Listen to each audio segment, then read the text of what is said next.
I feel like the globe is a squeeze box right now, and we're all just going, wee, wah, wee, wah. It was you who kept me going.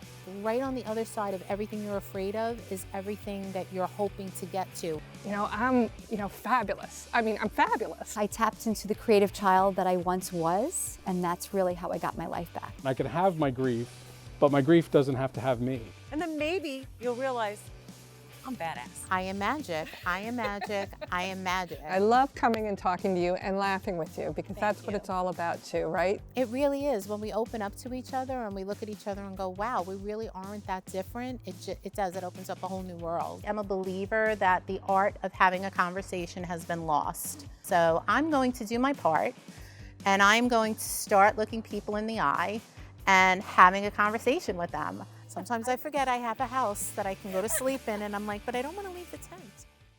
Hey everybody, welcome back to Tent Chat. I'm Maureen Spataro, and tonight we have Jen Shamala, who is an author, mindset specialist, and energy worker. Did I say that correctly? You did. Because I felt like I was going to stumble over that. I don't know why. Well, my pen name on my book is Jen Fiore.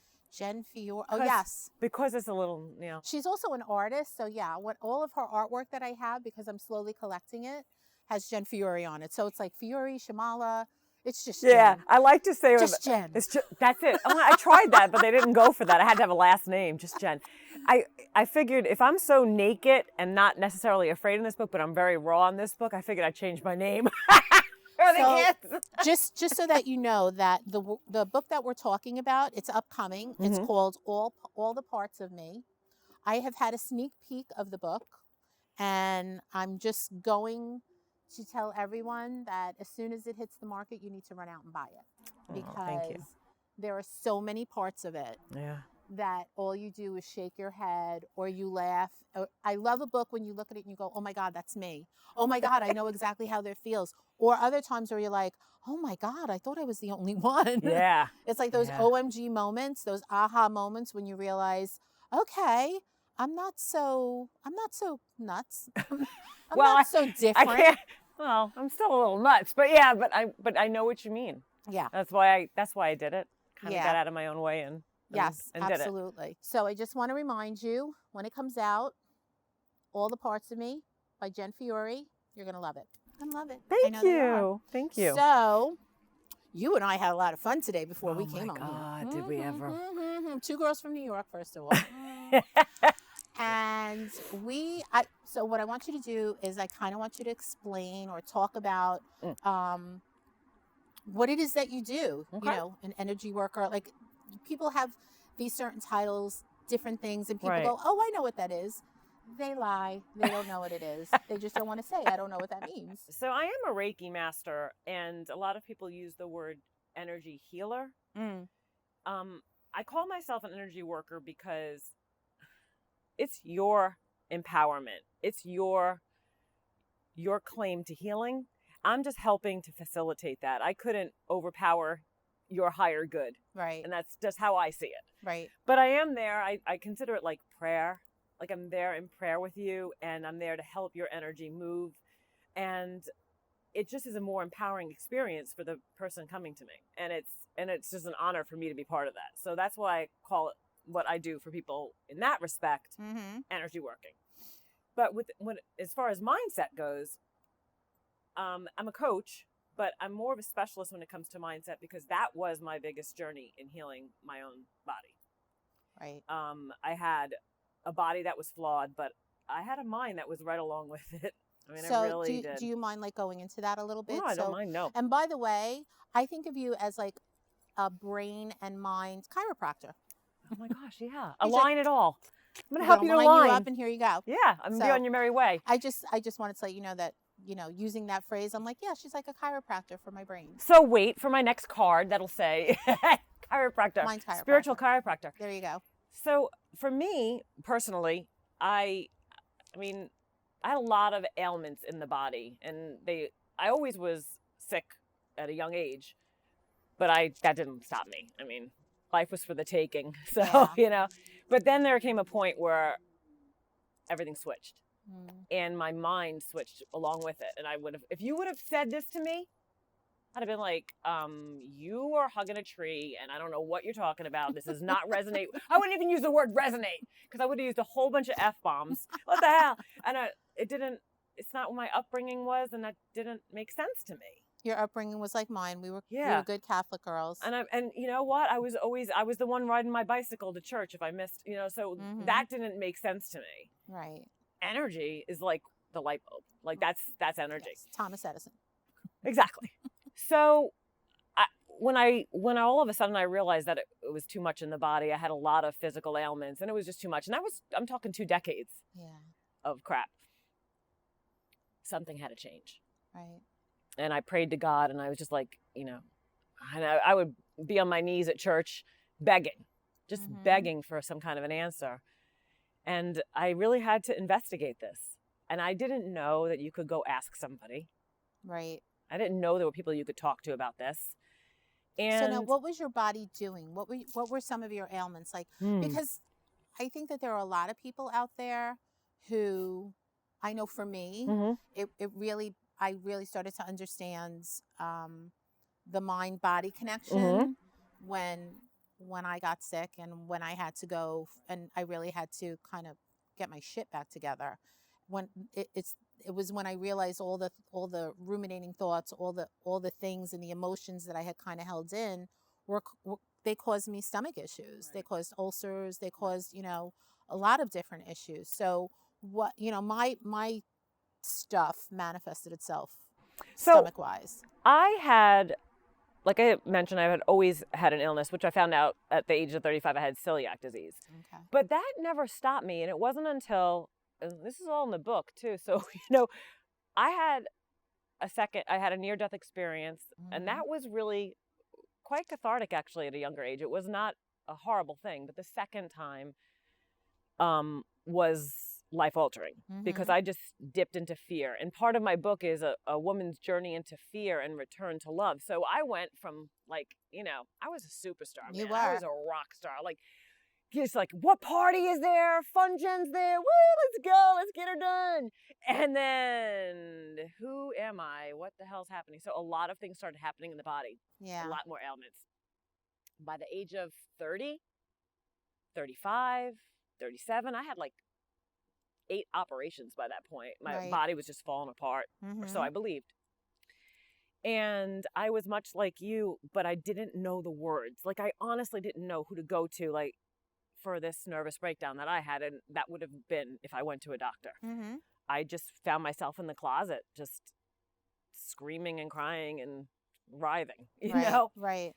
And I didn't know how else to turn into who to turn to at this point, because I had already been begging. And I watched a movie and everything shifted inside of me, and with my husband, who's been my partner the whole time. And I realized that there was so much more to me and more to life. But that was just the beginning of it, actually. So I really had to do this soul-searching journey and peel the parts of me and start to fall in love again with who I was, and fall in love with God and fall in love with myself, really. I mean, I didn't like myself. I didn't like that flawed person that was in this body with all these ailments, and who was raising these 3 beautiful children, who had a husband who loved her, and she just couldn't even look at herself. The only way I coped in life was to be out and about and do things. The quiet of my own room, I would lock myself in the closet and have a ball fest. I just couldn't face me. You couldn't, there was a discomfort when you were alone with yourself. Oh, yeah. A very wise woman said to me that as I was kind of trying to come out of what I was going through, that until you learn to live in the discomfort, you can't move forward. And I remember the first time she said that, because remember, I'm from Brooklyn, and when people were first trying to help me, I had an attitude. And I was like, the discomfort. Oh, I have to learn to live in the discomfort. My whole life has been uncomfortable. Yeah. I've been existing in my discomfort my whole life. But what I didn't realize was when I got uncomfortable, whereas you said you threw yourself in a closet and everything, I ran. I was like, okay, so what's the next thing that I can grab on to try to make me feel better? Right. And it was another relationship, another man, another bad decision, because I was just looking to fill whatever it was that needed to be filled. So I called them in my book, I call them my distractions. Mhm. They were my Yes. distractions. We've been so conditioned in just being a human being. I'm going to use the verbiage that I wouldn't have 20 years ago, right? Oh God. And here it goes. But I coined this phrase when I was like 18 years old, and I never really truly embraced this meaning until now. But I would always say my humanness is getting in the way. When I wasn't godlike, when I was like, oh man, that person's this or that, I'd say, oh, whoops, my humanness is getting in the way, because I would judge her like, oh, I shouldn't be judging someone. I shouldn't be sassy, right? Mhm. And now I realize, well, yeah, my humanness is getting in the way, because I am like embracing the body more and the conditioning of the mind more than I am what I was created to be, which is perfect. Right. God doesn't create junk, right? We always hear that. Well, I'm not junk. Right. And no matter what I've learned to believe about myself, it doesn't have to be true.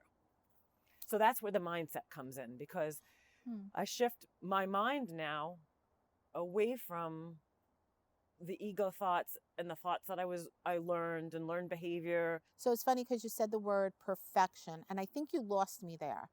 Perfection? Yeah, when you said we're born perfect. Oh, yeah.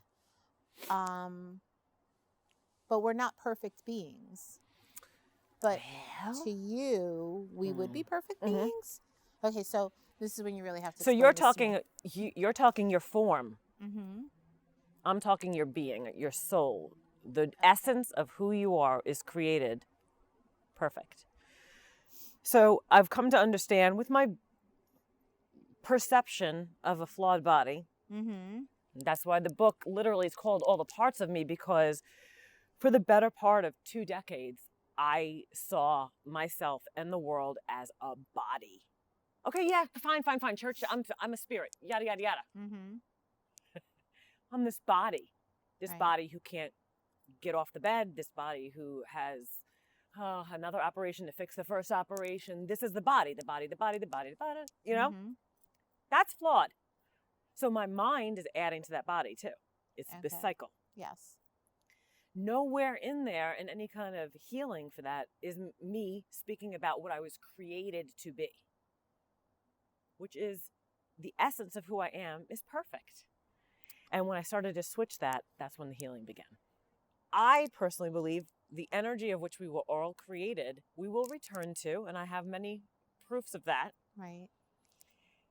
And it's a beautiful, empowering, supportive thing. It can make me start crying, but I can't because I think my makeup would drip. We can't listen to me. Listen to me. Ah! Do not cry the makeup off. Come on, girl.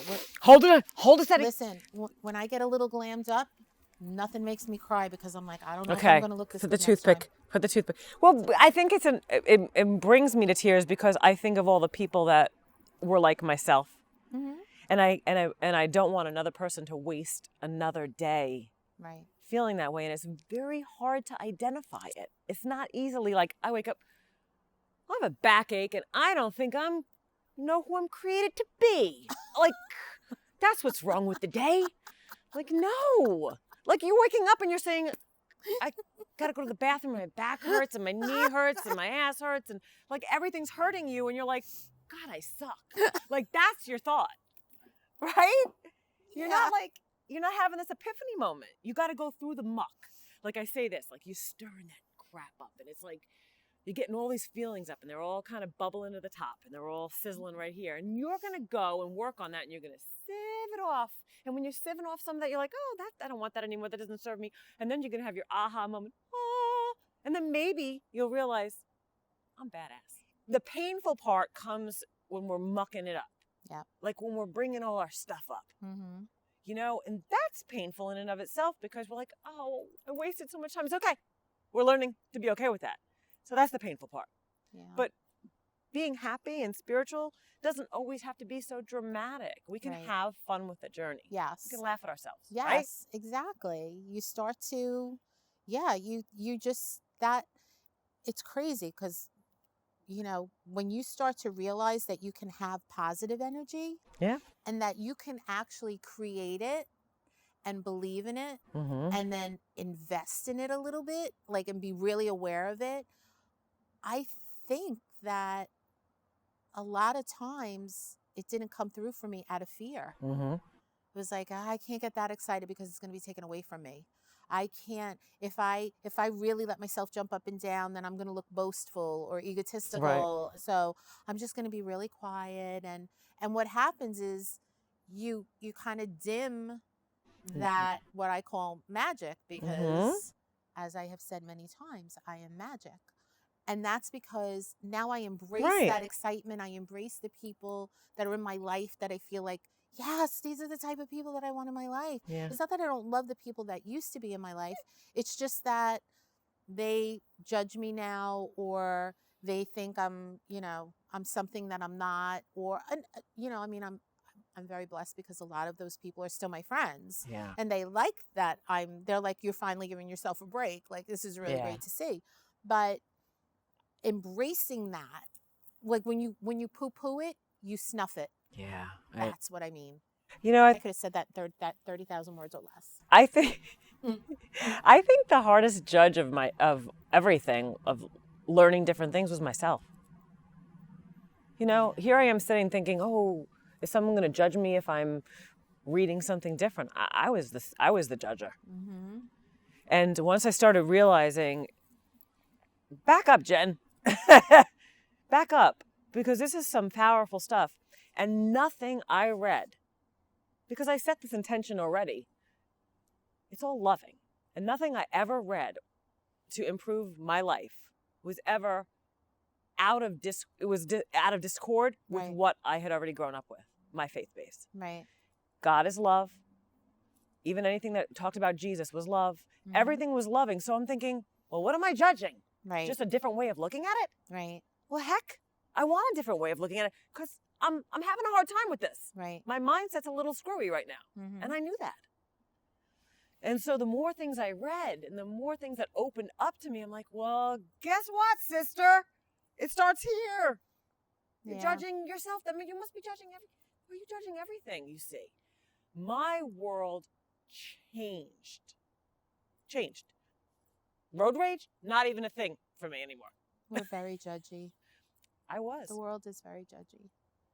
It's really My hard. kids laugh at me. I'm like, I put the video, the tape in the thing with the audio, the book, and I drive in Atlanta.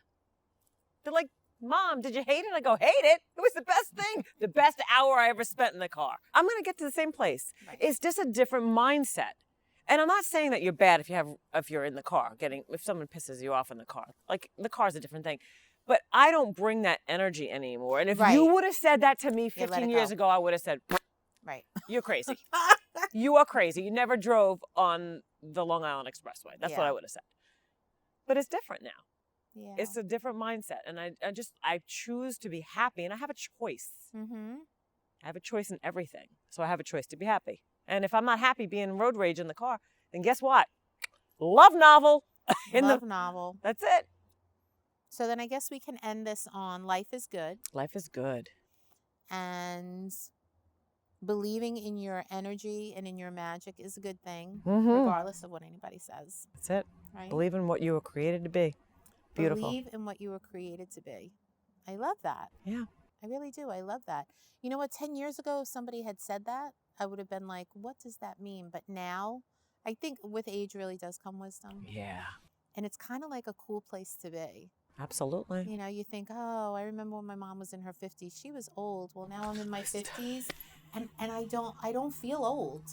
I feel like, gosh, I'm just learning so much. Like, there's so many things that I'm accepting. So I think that's a great place to kind of end our little 10 chat. Absolutely. Thank you for having me. Thank you for coming on. And we have to remember All the Parts of Me by Jen Fiore. I'm telling you, you're going to love it. Because I know before anybody else does. I love that. But thank you so much for coming. Thank you. Thanks for talking with me. Do you think the tent is magic? I do. The I tent feel is magical. magic. I'm going It to go is, lay in right? there now. It's just it's a beautiful thing. It really is. I just love it. It's I my do little too. happy I'm so place. happy to be here. I'm so glad you came to visit. Thank And you. you're even staying in the house that I... No, I'm staying in the tent. I don't know. The house.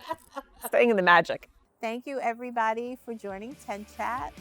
I'm Maureen Spataro, and I'll see you next week. And remember, you are magic. Mwah. Good night.